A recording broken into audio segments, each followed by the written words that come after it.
Lebanon News. Lebanon could rise from its economic crisis. But for 7 years, it's the country's own banks holding it back. August 2019, Lebanese banks shut their doors to depositors.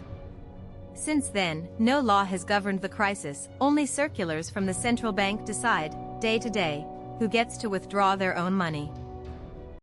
This paralysis followed months of mass protest, the autumn 2019 Thora, when thousands of Lebanese were already demanding an end to the banks and parties' grip on the economy. The banking sector has racked up over $72 billion in losses. Withdrawals are capped at $400 or $500 a month, often paid in Lebanese pounds at a fraction of their real value, the infamous lallars.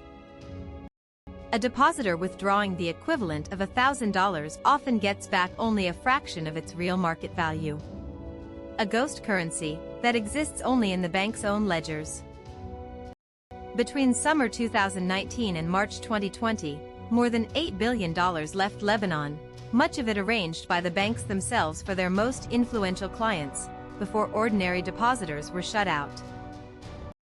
Big companies, the politically connected, and certain insiders were able to transfer their funds abroad intact. The middle class watched its foreign currency savings turned into devalued local currency. In late January 2026, Parliament passed the GAP law, $100,000 repaid per depositor, over 4 years. The rest converted into central bank bonds, maturing in 10, 15, or 20 years. A law passed by a narrow margin, and still contested. The IMF itself demanded changes to the text, calling it too favorable to the banks. Economists say the law puts most of the losses on the state and on depositors, not on the shareholders responsible. The symbol of this opacity, Riyad Salameh, the central bank's former governor, indicted in January 2026 for embezzling $44.8 million. A scheme estimated at $330 million between 2002 and 2015. The case crosses Lebanon's borders. German authorities seized 35 million euros of his assets. HSBC was placed under formal investigation in France, and the central bank itself joined the case to recover the missing funds. Bank secrecy, this system's shield for years, was only partially lifted in April 2025, 6 years after the crisis began, and covering just a 10-year retroactive window. The IMF is conditioning a $3 billion loan on 8 specific reforms. Only some have been enacted. Political deadlock is delaying the rest, and a final deal has still not been signed. Among the reforms required, bank restructuring, tax reform, a medium-term budget framework. Most remain blocked by the same political deadlock Lebanon has known for years. The result, Lebanon, once a regional financial hub, now ranks among the riskiest jurisdictions in the world. No serious investor puts capital into a banking system that's insolvent and shielded from accountability. On July 17, 2026, Washington announced a 2 million barrel a day pipeline between Iraq and Syria, backed by an international consortium. Syria, despite years of war, is landing this major investment. Lebanon is nowhere in the deal. Jordan is building its own export routes with Iraq.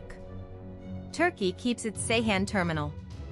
All around Lebanon, infrastructure gets built and contracts get signed, without Beirut ever at the table. Even diaspora money avoids the banks.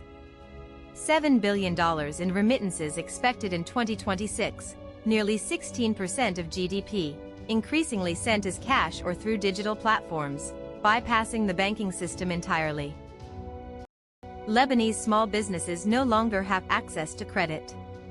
Importers must pay cash upfront, with no trade financing from the banks. This paralysis is stalling the recovery of entire sectors, from tourism to industry. Since 2019, Lebanon's economy has contracted by nearly 40%.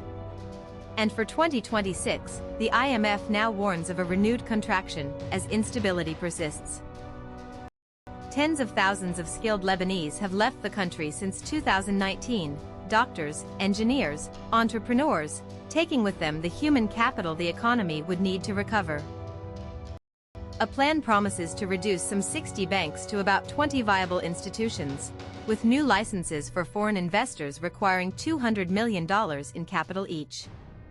On paper for months now, still pending in practice. Because merging banks isn't enough if the same shareholders and the same executives stay in charge. And as long as the central bank itself, the regulator of the whole sector, isn't reformed, no serious investor is coming back. The real cost isn't just the money frozen in accounts. It's everything that never happened, the investments, the jobs, the projects that went elsewhere, while the banks keep protecting the people in charge instead of their own clients. Follow Lebanon News.